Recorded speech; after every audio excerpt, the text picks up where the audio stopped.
Ampe Duashte, good day. Dayaya Hippie, it's good that you're here.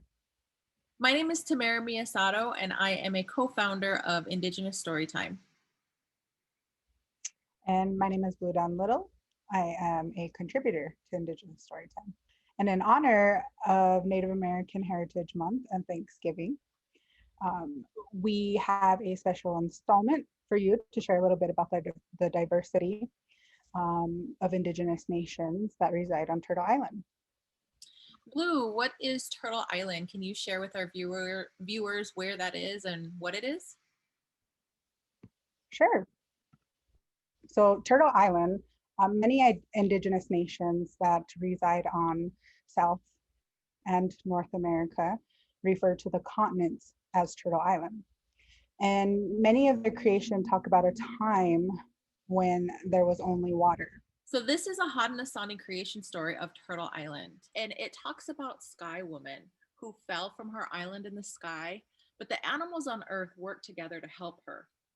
So the birds swooped all around her to catch her fall, and animals swam to the bottom of the ocean. They brought up mud, and it was the great turtle who agreed to take that mud and put him on the back to form land.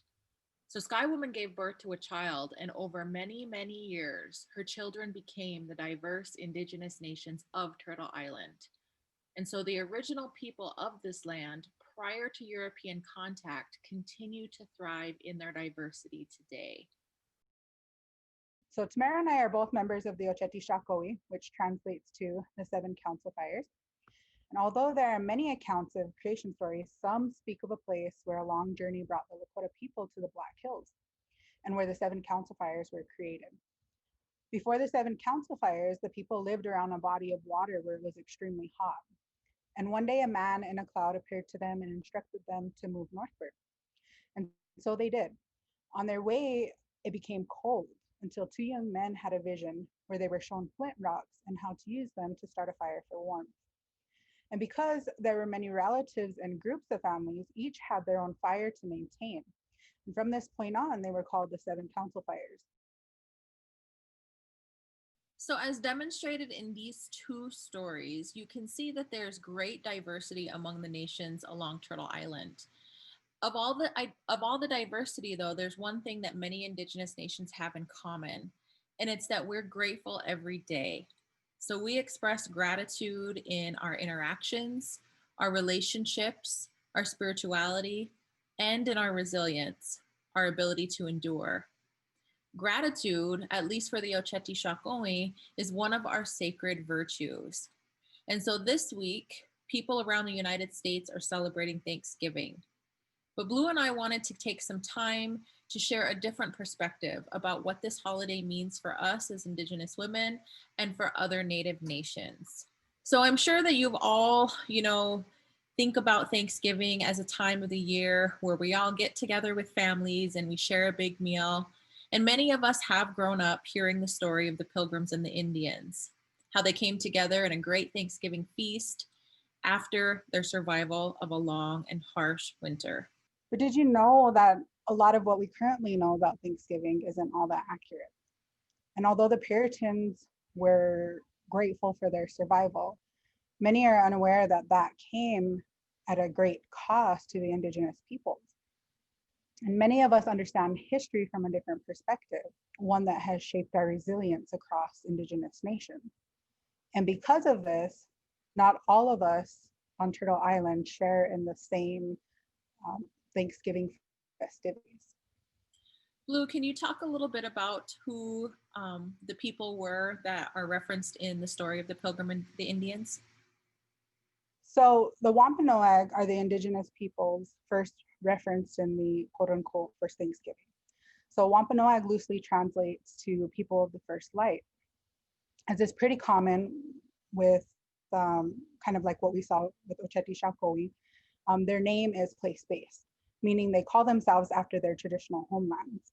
Because the Wampanoag are situated on the shores of present-day Massachusetts and Rhode Island, they're the first to greet the sun as it rises in the east. They have called this place their home for over 12,000 years.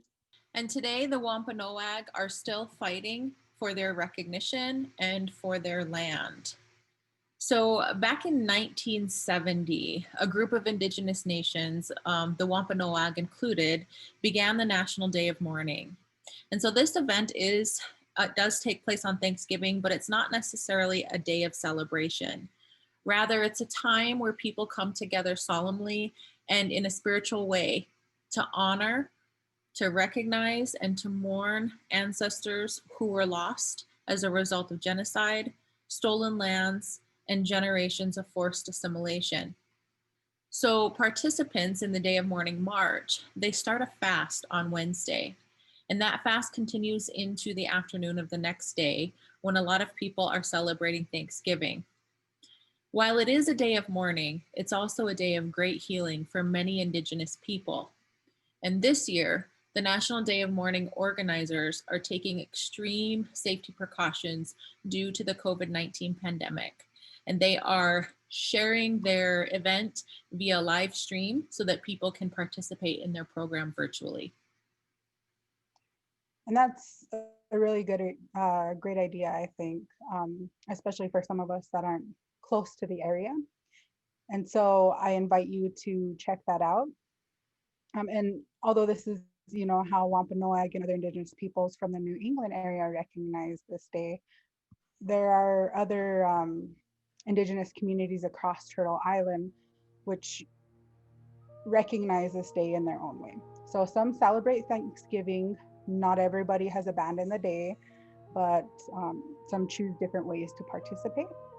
They make their traditional foods. They share traditional harvests with the community. There's no right or wrong way to recognize Thanksgiving. And no matter how each Indigenous person chooses to practice, we emphasize the importance of expressing gratitude every day. To help share in the gratitude and celebrate Indigenous diversity, we want to share a few ways that other Indigenous nations say thank you.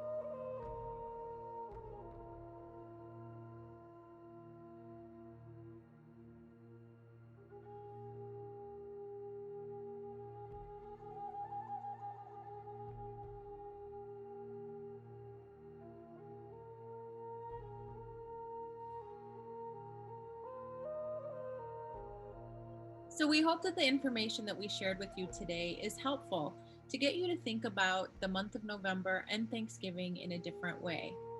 We'd also like to invite you to simply be grateful every day as opposed to just once a year.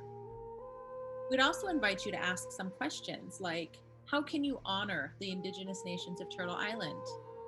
We would recommend that you just do some research. Look up your hometown on a map and see which Indigenous peoples originate there. Learn about their history and learn about the issues that impact them today. And most importantly, learn about how those Indigenous people have made wonderful contributions to our country. For more resources on the Day of Mourning, visit the United American Indians of New England website at www.uaine.org. And to find out more about the Indigenous lands you reside on, you can visit www.native-land.ca. And for more information on the real history of Thanksgiving, read 1621, A New Look at Thanksgiving, and Turtle Island, the story of North America's first people.